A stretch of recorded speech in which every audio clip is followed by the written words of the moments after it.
وما كان ربک نسیا، او ستا رب نه څوک نه هېرېږي. وما کان او نه دی ربک ستا رب نسیا هېرونکی، ستا د رب نه خبر. دا دومره خطرناک آیت دی که نه، وما کان ربک نسیا، الله نه خبر نه هېرېږي. نو دا د ظالم دپاره هم ډېر خطرناک شی دی، د زهرو حیثیت لري. دا آیت مبارکه د ظالم دپاره د زهرو حیثیت لري، او دا د یو مظلوم دپاره د دویۍ او د مرهم پټۍ د هغې کار کوي. ستا رب نه ګورې خبر نه هېرېږي. نو ظالم دی په خپل ظلم کې نه ننوځي، او مظلوم دی هغه په خپل مظلومیت کې د حد نه سیوا نه خفه کېږي چې ما سره څه کېږي. وما کان ربک نه دی ستا رب نسیا هېرونکی، د هغه نه خبر نه هېرېږي. داسې رب دی ستا. نو ای نبي علیه صلات وسلام ته جبریل وایي چې ای نبي علیه السلامه ځکه ستا خواله نه راتلم، نه دی دا مطلب نه دی چې اما نه هېر شوي یا د الله نه هېر شوي. نه، الله جل شانو داسې ذات دی چې د الله جل شانو نه څوک نه هېرېږي. د الله جل شانو نه څوک نه هېرېږي. الله جل شانو داسې ذات.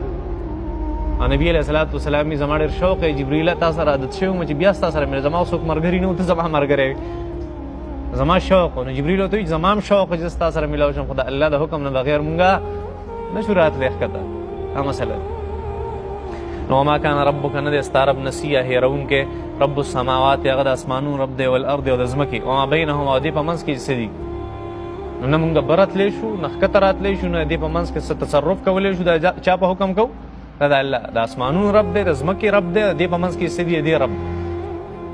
بیا څه وایي ای نبي علیه صلات وسلامه فاعبده، نو اوس د الله جل شانو عبادت کوه. واستبر لعبادتي، او صبر کوه د هغه په عبادت باندې، کلک اوسېږه د هغه په عبادت باندې. دا مقصد د زندګۍ ورته ذکر کوي چې اوس هم درته وایم چې نبي علیه صلات وسلام تا باندې څو ورځې سخته تېره شوه، خلکو سپکې سپورې مې وي، خلکو ګډې وډې مې وي، خلکو کنځلې مې وکړې، خلکو هر څه وکړه، هغه په خپل ځای باندې. خو ستا چې زندګۍ کوم مقصد دی هغه به ته نه پرېږدي. او بار بار زه دا خبره کومه چې الله جل شانو سورې حجر کې مخکې تېر شوي دي.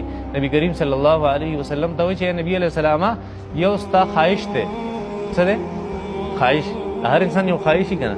زمونږ د ټولو دا خواهش دی چې به مونږ پسې د څوک بدې خبرې ونه کړي، او دا هم خواهش دی چې زمونږ په حق کې خلک ښه خبرې وکړي. دا زمونږ د ټولو خواهش دی که نه؟ دا خواهش دی. دویم طرف ته نبي علیه السلام ته الله وایي چې یو ستا د زندګۍ مقصد دی چې هغه شری سجده کول دي، عبادت کول دي، د الله سره خپل تعلق قایمول. دا مقصد دی. دا د هر انسان د زندګۍ مقصد دی.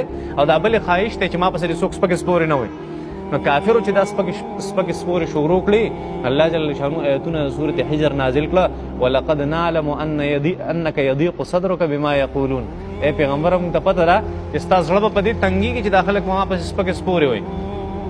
دا یې خواهش طرف ته ولې اشاره کوي. دا ستا خواهش دی. او پکار ده چې داسې خواهش سړی ولري، څه بده نه ده.